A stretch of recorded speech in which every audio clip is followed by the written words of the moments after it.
বিসমিল্লাহির রহমানির রহিম। আসসালামু আলাইকুম ভিউয়ার্স। মা আমার মা কিচেনে আপনাদের সবাইকে স্বাগতম। চলে এলাম নতুন একটি দুর্দান্ত স্বাদের রেসিপি নিয়ে। আজকে আপনাদের সাথে শেয়ার করব কিভাবে পটল দিয়ে এরকম দুর্দান্ত মজার একটি ভর্তা তৈরি করা যায়। এই রেসিপিটি এটা খেতে কিন্তু অনেক মজার হয়, একবার হলেও ট্রাই করবেন। দেখতে পাচ্ছেন পটল ভর্তা করার জন্য এখানে আমি কিছু পটল নিয়েছি। এগুলো কিন্তু খুব সুন্দর করে আমি ধুয়ে নিয়েছি। প্রথমে একটি ছুরি দিয়ে এই যে পটলের বোটাটা আমি কিন্তু কেটে নেব। এরপরে আমি খুব সুন্দর করে এটাকে 4 ভাগে ভাগ করে কেটে নেব। ভিউয়ার্স, ভিডিওটি দেখার শুরুতে অবশ্যই একটি লাইক দিয়ে ভিডিওটি কন্টিনিউ করবেন। এই গরমে বা যে কোনো সময় আপনারা কিন্তু ভর্তাটা তৈরি করে খেতে পারেন। অনেক সময় হয় কি, মাছ মাংস খেতে মানুষ যখন বোর হয়ে যায় তখন কিন্তু এরকম একটি ভর্তা খুবই প্রয়োজন। আর যারা ভর্তা প্রেমী আছেন তাদের তো কোনো কথাই নেই। এরকম দুর্দান্ত একটি ভর্তা আপনারা একবার হলেও বাসায় ট্রাই করবেন। আশা করি আপনাদের ভালো লাগবে। তো আমার এই সহজ রেসিপিতে আপনাদের সবাইকে অনেক অনেক স্বাগতম। ভিউয়ার্স, দেখতে পাচ্ছেন আমি পটলগুলো কিভাবে কিউব করে কেটে নিচ্ছি। আশা করি আপনারা দেখে বুঝতে পারছেন। আপনারা যারা এখন আমার চ্যানেলটি সাবস্ক্রাইব করেননি, চ্যানেলটি সাবস্ক্রাইব করে চ্যানেলের সাথে যুক্ত হয়ে থাকুন আর এরকম নিত্য নতুন দারুণ দারুণ রেসিপি উপভোগ করুন। দেখতে পাচ্ছেন পটলগুলো খুব সুন্দর করে আমি কেটে নিয়েছি। খুব সহজে কিন্তু এই রেসিপিটি আজকে আপনাদেরকে আমি তৈরি করে দেখিয়ে দেব।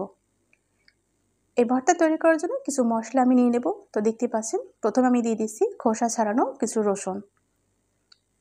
এখন আমি দিয়ে দিচ্ছি এখানে কিউব করে কেটে রাখা 2টি পেঁয়াজ। খুব সুন্দর করে কিন্তু আমি কিউব করে কেটে নিয়েছি। এখানে আমি 8 থেকে 10টি কাঁচা চাল নিয়েছি, মাঝখান থেকে খুব সুন্দর করে কেটে 2 টুকরো করে নিয়েছি। দিয়ে দিচ্ছি কিছু ধনিয়া পাতা কুচি। এখন আমি দিয়ে দিচ্ছি এখানে 4টে শুকনো জাল। এই মশলাগুলোকে প্রথমে আমি খুব সুন্দর করে ভেজে নেব। চুলায় একটি প্যান বসিয়ে 2 চামচ পরিমাণে সরিষার তেল দিয়ে দিয়েছি। আগে শুকনো চালগুলো দিয়ে একটু ভেজে নিয়েছি। এরপর দিয়ে দিচ্ছি রসুনগুলো। এখন আমি দিয়ে দেব পেঁয়াজ। এগুলো দিয়ে খুব সুন্দর করে নেড়ে চেড়ে নেব একটু। এরপর আমি অ্যাড করে দিচ্ছি কাঁচা জাল। আবারও ভালো করে নেড়ে চেড়ে যখন দেখব এরকম একটু হালকা একটু ব্রাউন কালার হয়েছে, ঠিক ওই মুহূর্তে আমি পটলগুলো দিয়ে দেব। এই সবগুলো উপকরণ একই সাথে আমি 5 থেকে 6 মিনিটের মতো মিডিয়াম আঁচে রেখে নেড়ে চেড়ে খুব সুন্দর করে ভেজে নেব। এখন আমি দিয়ে দিচ্ছি ধনিয়া পাতা কুচি। এই ধনিয়া পাতা কুচিটা যদি দেন তবে কিন্তু ওই ভর্তাটার স্বাদ দ্বিগুণ হয়ে যাবে। আমি ঢাকনা দিয়ে ঢেকে দিয়েছিলাম প্রায় 30 সেকেন্ডের মতো। ঢাকনাটা তুলে নিয়েছি। দেখতে পাচ্ছেন পটলটা কিন্তু অনেকটাই ভাজা হয়ে গিয়েছে। আমি এরকম নেড়েচেড়ে খুব সুন্দর করে ভেজে নিচ্ছি।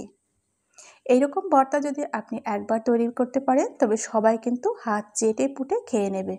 একদমই গরম ভাতের সাথে দুর্দান্ত জমে যাবে। যখন আমার সবগুলো ভাজা হয়ে গেছে আমি এগুলো তুলে নিচ্ছি শিলপাটার উপরে। দেখতে পাচ্ছেন এগুলো আমি খুব সুন্দর করে বেটে নেব। তো দিয়ে দিচ্ছি স্বাদ মতো লবণ। আমি খুব সুন্দর করে কিন্তু শিলপাটা এটাকে পেস্ট করে নিয়েছি। তো আপনাদেরকে ফাইনালি সার্ভ করে দেখিয়ে দিচ্ছি ভর্তাটা কতটা লোভনীয় এবং কতটা টেস্টি হয়েছে। আশা করি একবার হলেও বাসায় ট্রাই করবেন। ভিউয়ার্স, আশা করি আপনারা আমার সমস্ত ভিডিও জুড়ে ছিলেন, এর জন্য আপনাদেরকে অসংখ্য অসংখ্য ধন্যবাদ। আজ তবে এখানেই বিদায় নিচ্ছি। দেখা হবে আগামীতে নতুন কোনো রেসিপির সাথে ইনশাল্লাহ। সে পর্যন্ত সবাই ভালো থাকুন, সুস্থ থাকুন। আল্লাহ হাফেজ। আসসালামু আলাইকুম ওয়া রাহমাতুল্লাহি ওয়া বারাকাতুহু।